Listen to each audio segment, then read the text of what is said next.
Horror games. Halloween is coming around the corner, and I'm definitely one of those people that can't watch a horror movie because honestly, I feel like I'm just wasting my time and that I'm wasting a lot of my money just watching the movie and just scrunching my eyes. And the same goes for video games. I want it to be worth my time, and if I'm paying $20 to $60 out of my pocket, I want it to be worth my time. So today, I'm going to be talking about some games that are light horror vibes or maybe even in a sense dark vibes that you can enjoy in the dark. I won't be recommending games like Five Nights at Freddy's, Outlast, or pop-up scare games because these games really tend to scare you. With that being said, let's jump right into it. I'm starting off with a very light horror game with Little Nightmares 1 and 2. Published by Bandai Namco Entertainment, it's basically a puzzle platformer horror adventure game, and you follow the journey of a hungry little girl named Six dressed up in a yellow raincoat who must escape a mall inhabited by monstrous beings. You are awakened from a dream of a woman wearing a kimono and a mask, and you must go through this mall, and along the way you will encounter very eerie and creepy creatures that will chase you down. This game came out in April of 2017 for the PlayStation, Windows, and Xbox, and eventually ended up coming out for the Switch on May 2018. But with how popular this game still is going on as of today, it is actually going to be coming out on the iOS and Android later this year.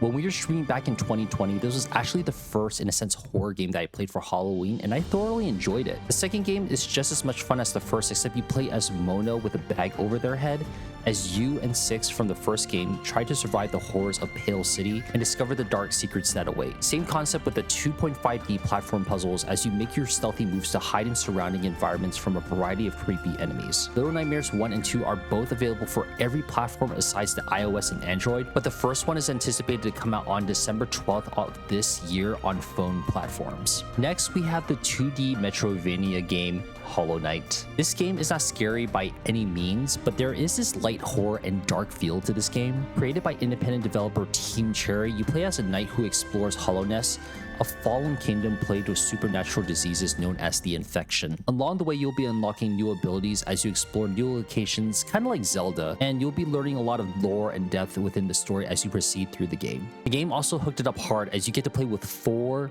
free expansions. If I can really describe it to you, it's pretty much a 2D version of Dark Souls, and you'll be dying a lot in this game.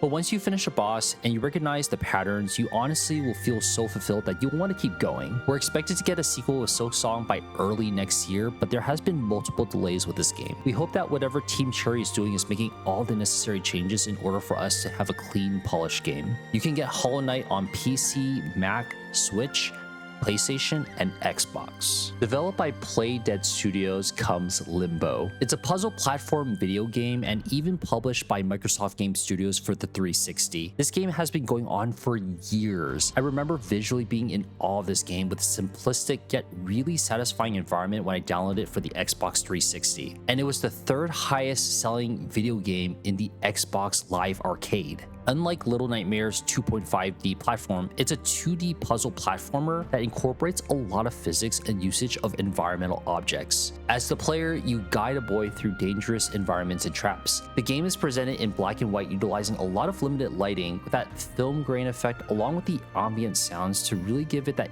eerie atmosphere that make it relative to the horror genre series. You will also be doing a lot of trial and death styles of this game, which Play Dead calls it, which brings up a lot of curiosity to the player in itself to try to finish the puzzles. Limbo is out on Xbox, PlayStation, Switch, iOS, and Android.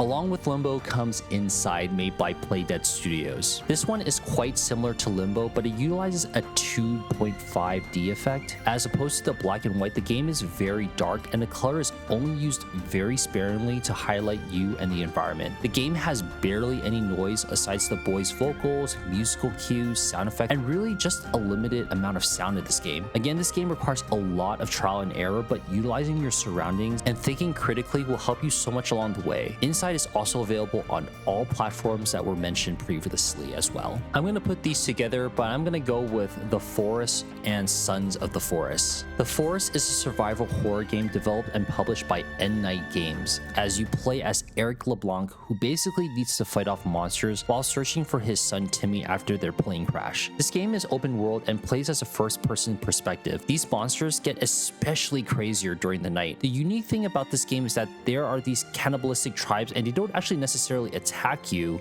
but they're more so observant of you. And as you continue on in the game, you'll encounter even more mutations and bizarre mutants. The forest also features day and night, along with building a shelter and traps, hunting animals, collecting things for your camp, and defending against mutants during the evening. There's a bunch of crafting in this game, and it's your job basically to survive. And as the sequel to The Forest, we have Sons of the Forest, which is basically taking events many years later after the first series, and it is currently on early access, which was released on February earlier this year. But again, you build new weapons and buildings to survive each day, but there are new mechanics, including 3D printing and friendly NPCs. What? The game also supports 8-player co-op. The Forest is out on PlayStation and Windows, and Sons of the Forest is currently only on PC. Dark Souls and Bloodborne are definitely not horror games by any means, but these games specifically leave a horror of death.